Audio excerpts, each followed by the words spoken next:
দেশে ব্যবসার পরিবেশ আগের চেয়ে উন্নত হচ্ছে। বিভিন্ন নীতিগত বাধা ধীরে ধীরে দূর হওয়ায় দেশে এফডিআই বাড়বে বলে আশা করছেন মোবাইল অপারেটর রবি আজিয়াটার chief corporate and regulatory officer Shahed Alam. পুঁজিবাজারের তালিকাভুক্তির 5 বছর পূর্তি উপলক্ষে মঙ্গলবার রাজধানীর একটি হোটেলে এক সংবাদ সম্মেলনে তিনি এসব কথা বলেন। এ সময় জানানো হয়, রবির চলতি বছরের প্রথমার্ধে আগের বছরের একই সময়ের তুলনায় কর পরবর্তী মুনাফা বেড়েছে 29%। 2021 থেকে 2025 সাল পর্যন্ত প্রতি বছরই বেড়েছে রাজস্ব ও কর পরবর্তী মুনাফা। এ সময় রবির ব্যবস্থাপনা পরিচালক ও প্রধান নির্বাহী কর্মকর্তা জিয়দ সাতারা বলেন, গ্রাহকের তথ্য সুরক্ষা, সাইবার নিরাপত্তা এবং নৈতিক মান বজায় রেখে কৃত্রিম বুদ্ধিমত্তার ব্যবহার করে রবি সামনের দিকে এগিয়ে যাচ্ছে।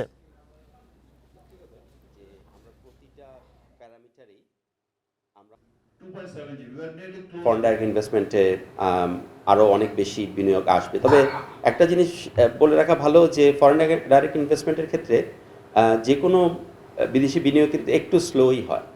সো হয়তো এটা রিফ্লেকশনটা আমরা ইমিডিয়েটলি দেখতে পাবো না।